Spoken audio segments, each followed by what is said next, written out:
So it's finally that time of the year where many of us start thinking of new businesses, new ventures. What should we start? What should we leave? Many of you are thinking of starting businesses, but the thing is, either you have so many options and you don't know what to choose from, or you have no idea at all. Like, you don't know which business to start, which one will be profitable. Like, you just need an idea. What can you do? Today, I'm going to give you practical tips you can consider when trying to decide which business exactly to start. Let's go. The first factor you need to consider is passion and interest. What are you interested in? What keeps you going? What lights your fire? What's burning in you? Business is a challenging thing to get into. I always tell people that you need to be in love, either partially or wholly, with whatever you want to start doing as a business, because the challenges will become so many, and if you don't like what you're doing, you give up eventually. It's a tough process. It's a difficult thing, emotionally, mentally, physically, and everything. So you need to at least love what you have to do. So just think, write them down. What are those things you like? What are the kind of things you gravitate towards? Where's your energy? Where does your ginger come from in life? Just write them down and let's go to the next step. The second thing you can consider are your skills and your experiences. It will be amazing to start a business in a field that you're already acquainted to. If you know how to get your makeup done like me, maybe you can consider becoming a makeup artist, or you can become a makeup trainer. Or if you cook well, maybe you can start a food delivery business. Or if you have an eye for fashion, maybe you can become a personal shopper. Like, just think of a skill you already have. If you don't know how to figure out what you're naturally good at, maybe this is another video I have to make, because sometimes there are things you're naturally good at. Other times it's things you have learned. So these skills, you might just be born with it. I, for one, I didn't learn how to do makeup. I just knew it. Like, I don't I don't know how I knew makeup, but I just knew it. It just made sense at the time for me to incorporate it as one of my businesses. So there might be something you're good at, and maybe you can ask people around you, what do they think you're good at? What's that one thing that when you do, everybody's like, you bad though. Those are the kind of things you want to consider when you want to start a new business, because I mean, it would be easier to already start doing something you kind of already know. You get what I mean? The next thing you want to consider is market demand. See, there is nothing worse than starting a business in something that people don't even need.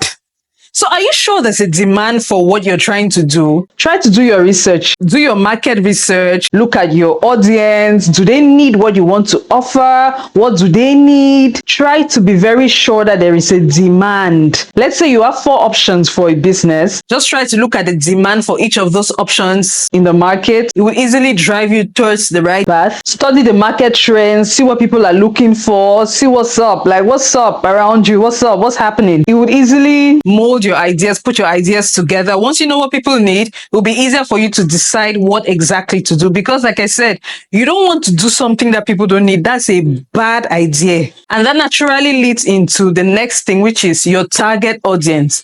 You need to figure out who you want to sell to. If you have no idea at all, maybe you can start from thinking of who you want to sell to. If you have multiple ideas, you can look at the target audience for each of those ideas. Where do they live? Male, female, age, demographic. Like, just look at all the factors. Maybe this is another video I'll do on how to figure out your target audience. I usually tell people to bring it down to one person. So you should be able to describe your target audience as if you're talking about one person.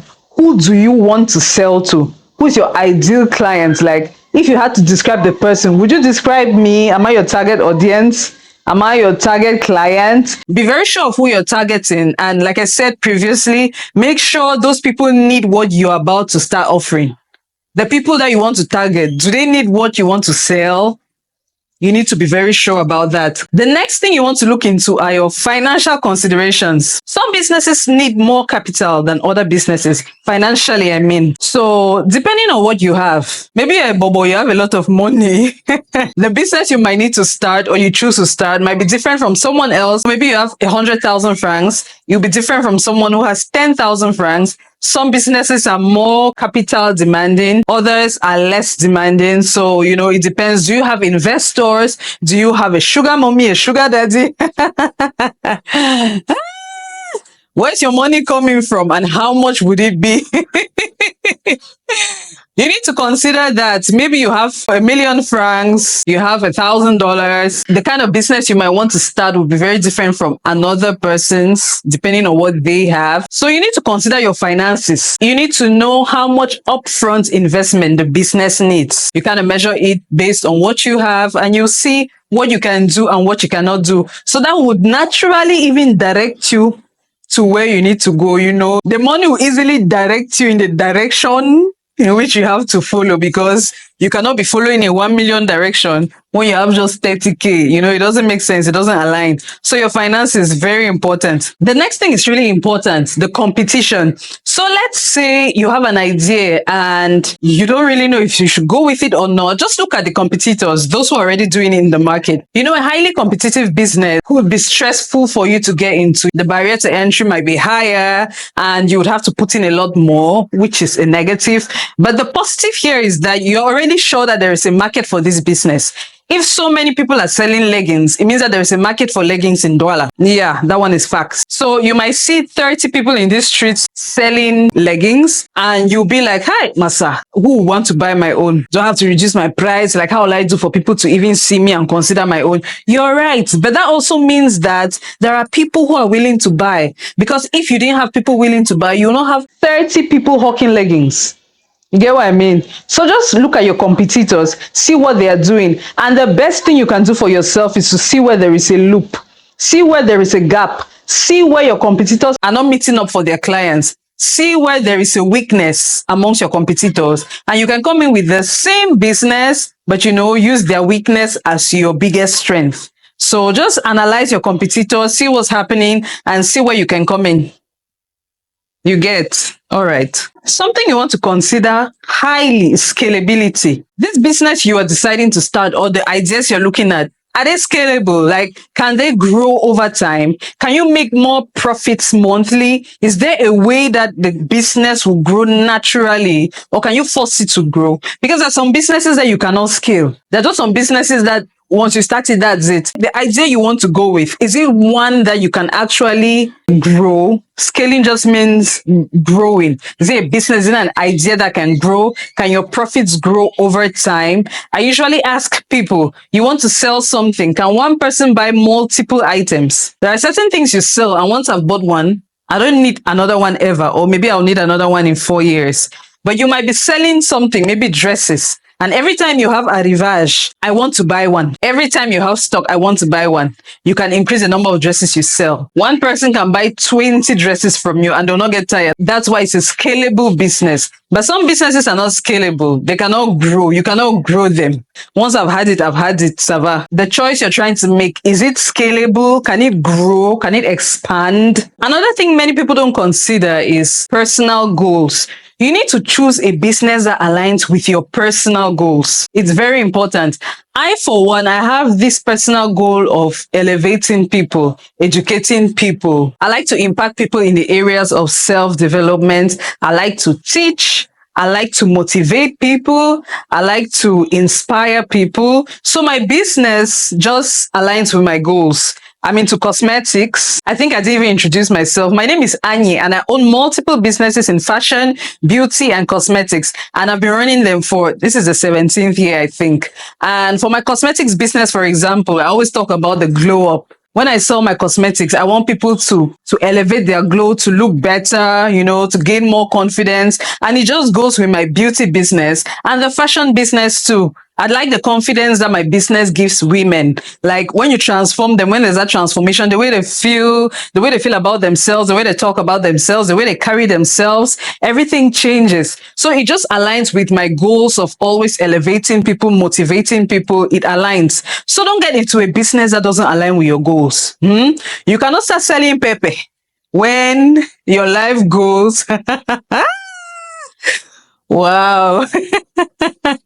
But you get what I mean? Like, just find a business that aligns with your life goals, just so you'll be more comfortable. Maybe your life goal is to become financially independent. You need to look for something that will make you a lot of money. Sharp, not extremely fast, but you need to see the money. Another person just wants creative fulfillment. You cannot get into a business that is not provoking your creativity, because what you want to do is just to be creative. There's so much creativity inside you and you just want to let it out. So you need to look for a business that aligns with that, something that would, ginger your creativity. Some other people just want to make a positive impact. I think that's the number one for me, like I already explained. So you need to look for a business that will promote that goal of yours, creating a positive impact. It could be any kind of business, but does it promote a positive impact somehow? It's going to be so fulfilling. Take it from me. Very, very fulfilling. It's true that I'm very much interested in my money. I always want to make money. That's the goal of my business. But deep, deep down inside, I always just want to create a positive impact.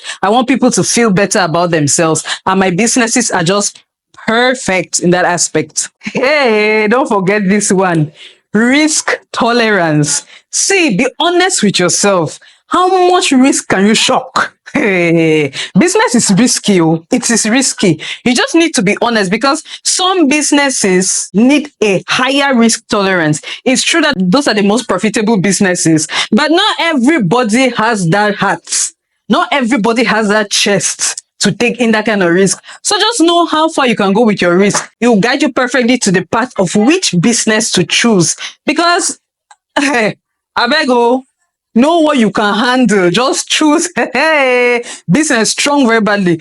Choose what you can handle. Everything is not for everybody. All right. And the final one, when you've done all of this, if you've analyzed all of this, you want to get feedback and testing. You can take a select few, just few people around you, not many people, because you have so many enemies of progress. Just select a few people, run your ideas by them, see what they say. If it's a business, you can start already. Always start small. Test it out first. That's a mistake people make. Don't just dive into hand to foot, just start swim inside seaway. You know, if I take you swimming classes. No, small. Try it out. A few test runs, see what people say. Is it going? Just so you can always make improvements. Just test it out, get feedback, honest feedback, just for a while, depending on what kind of business it is. If you want to start frying puff puff, fry puff puff first, mo chop no. Fry when job puff puff.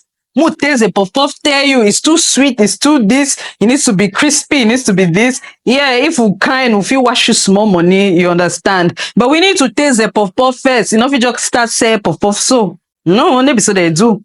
So you need to test it out, get feedback, try to improve your product. You understand what I mean? The feedback you get can provide you valuable insight to be able to make informed decisions. So guys, choosing the right business is really stressful sometimes. It's tricky. It could be a difficult process because maybe you have so many options, or maybe you don't even know where to start. But if you just follow these steps, go back and watch the video, write down the steps. If you follow these steps, I can promise you, at least you'll be on the right path. You understand? You'll be on the right path to success. Just follow the steps closely. You might do more research, but go back and watch the video. Write down all the steps, follow them step by step, and I can assure you, you will not make silly mistakes. Thank you guys. We finally crossed 1,000 followers by the time I'm recording this video. So if you've not subscribed, please, I want to I want to kneel to beg. Please subscribe to my channel. Just hit that subscribe button. It doesn't change anything for you, but it does a whole lot for me. Please subscribe to my channel. I'm so grateful for the support. Please click the like button if you got anything from this video. And if you have anything more to add, what should we look at when we're trying to pick the right business to start? You can give us ideas in the comment section. If you have anything to add to what I said, make sure you start the conversation in the comment section. I'll be excited to follow up. Please like this video, drop a comment, and ultimately subscribe to my channel. I beg, I take God name back una. Thank you so much for watching. Keep making money. Don't stop. Find a way to keep making money. And until the next video, see ya.